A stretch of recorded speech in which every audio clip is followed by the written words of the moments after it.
नमस्कार साथियों, आपके अपने चैनल संघ शक्ति के 100 साल में आपका स्वागत है। आज हम आपको बताने जा रहे हैं कि किस प्रकार से हमारी काल गणना सटीक और कालजयी है, किस प्रकार से हमारे 12 महीनों की अवधारणा रखी गई है, किस प्रकार से हमारे वर्ष का प्रारंभ चैत्र शुक्ल प्रतिपदा से ही होता है, जबकि चैत्र महीने के 15 दिन निकल चुके होते हैं। इन सभी बातों को लेकर हम इस चैनल में आगे बढ़ेंगे। इससे पहले यदि आपने चैनल को सब्सक्राइब नहीं किया है तो सब्सक्राइब जरूर कर लें और बेल आइकन दबाना ना भूलें, जिससे कि आपको आगे भी इस तरह के अच्छे वीडियो मिलते रहें। हमारे व्रत त्योहार, उत्सव, हवन, यज्ञ एवं मांगलिक कार्य संवत्सर पंचांग भारतीय काल गणना के अनुसार जन जन में आज भी अनवरत संचालित है। ठेठ गांव ढाणी में मांगलिक कार्य प्रारंभ से पूर्व लिए जाने वाला संकल्प श्वेत वराह कल्पे वैवस्वत मन्वंतरे अष्टाविशंतितमे कलियुगे कलि प्रथम चरणे जम्बू द्वीपे भरतखंडे सिद्ध करता है कि हमारी काल गणना कालजयी है और संदेह रहित है। आइए इस पर चर्चा करते हैं। सृष्टि की रचना से प्रलय तक की अवधि को सृष्टि काल कहा गया है। इसे सर्ग भी कहते हैं तथा इसे कल्प भी कहा जाता है। इस कल्प की कुल अवधि 4 अरब 32 करोड़ वर्ष है। कल्प को 14 भागों में बांटा गया है, जिसे मनवंतर कहते हैं। मनवंतर को 71 भागों में बांटा गया है, जिसे चतुर्युगी कहते हैं। चतुर्युगी की अवधि कलयुग से 10 गुना है। इस प्रकार से कलयुग 4,32,000 वर्ष का होता है। द्वापर कलयुग से दुगुना, त्रेता कलयुग से तिगुना और सतयुग कलयुग से 4 गुना होता है। सतयुग, त्रेता, द्वापर, कलयुग मिलकर एक चतुर्युगी बनाते हैं। वर्तमान कल्प के 6 मनवंतर बीत चुके हैं। इस प्रकार से कलयुग के 5125 वर्ष बीत चुके हैं।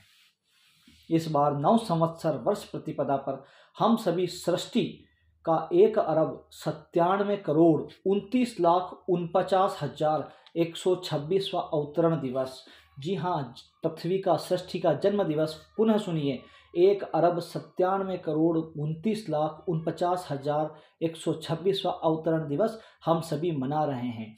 विश्व को यह कालक्रम देने वाले हमारे ऋषि मनीषी निश्चित रूप से खगोल विज्ञान की संपूर्ण जानकारी रखते थे, तभी वे त्रुटि विहीन पंचांग बना पाए, जिसके अनुसार हम युगों युगों से हमारे व्रत त्योहार निर्धारित समय पर मनाते आ रहे हैं। हम उन्हें खगोल वैज्ञानिक कहें तो इसमें कोई अतिशयोक्ति नहीं होगी।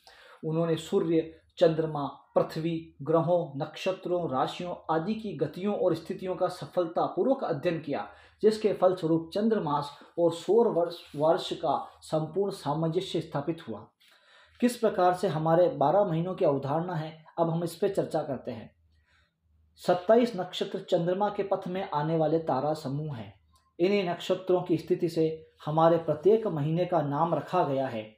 कृष्ण पक्ष की प्रथम तिथि से महीने का आरंभ होता है। शुक्ल पक्ष की पूर्णिमा महीने का अंतिम दिन होता है। दिन की शुरुआत सूर्योदय से होती है। हमारे सनातन पंचांग में दिन की शुरुआत सूर्योदय से होती है और सूर्योदय के समय चंद्रमा जिस कला में हो वही उस दिन की तिथि होती है। जबकि ग्रेगोरियन कैलेंडर, जिसे अंग्रेजी कैलेंडर कहते हैं, जिसकी गणना ईसाई मसीह के जन्म से शुरू होती है, आपको जानकर अचंभा होगा, इस महीने में पहले 10, इस कैलेंडर में पहले मात्र 10 महीने हुआ करते थे। बाद में 2 महीने राजाओं महाराजाओं ने अपने हिसाब से और समय को सेट करने के हिसाब से और जोड़ दिए, जबकि और इसमें दिन की शुरुआत रात्रि 12 बजे से होती है। इसी प्रकार हिजरी कैलेंडर, जिसकी प्रारंभ 622 ईस्वी से हुआ है, जब पैगंबर मोहम्मद मक्का से मदीना प्रस्थान कर गए, अर्थात हिजरी कर गए। यह चंद्रमा पर आधारित गणना है। इसमें 12 महीने हैं और सबसे ताज्जुब की बात, इसमें दिन की शुरुआत सूर्यास्त से होती है। अब हम बात करते हैं कि वर्ष का आरंभ वर्ष प्रतिपदा से ही क्यों, जबकि चैत्र माह में 15 दिन निकल जाते हैं और उसके बाद हम चैत्र शुक्ल प्रतिपदा से नववर्ष क्यों मनाते हैं।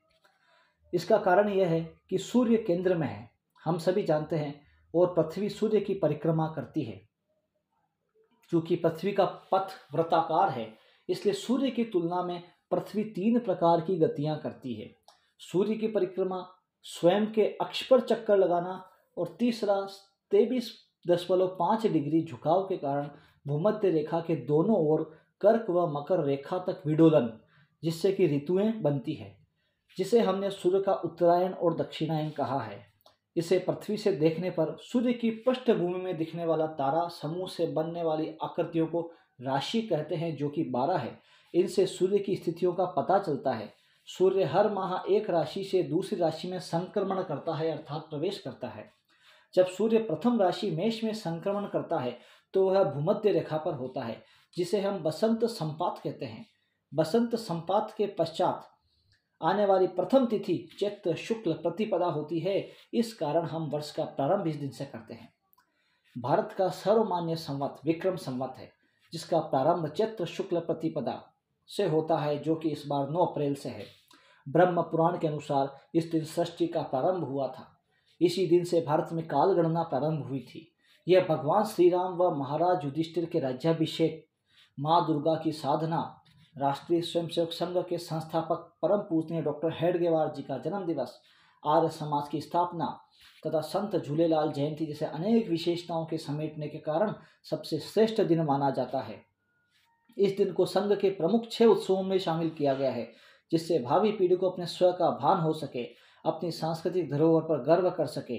आंध्र प्रदेश में इस पर्व को युगादि, सिंध प्रांत में चेटी चंड, कश्मीर में नौरोज तथा महाराष्ट्र में गुड़ी पड़वा आदि नामों से जाना जाता है।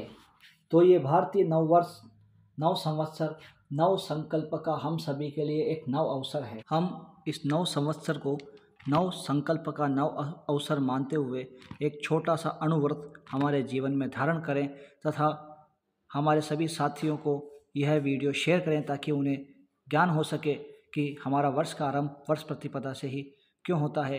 यदि आपको वीडियो अच्छा लगा है तो इसे ज़रूर लाइक करें, अपने सभी मित्रों में ज़रूर शेयर करें। जी धन्यवाद। भारत माता की जय, भारत माता की जय, भारत माता की जय। वंदे मातरम। धन्यवाद। जय श्री राम।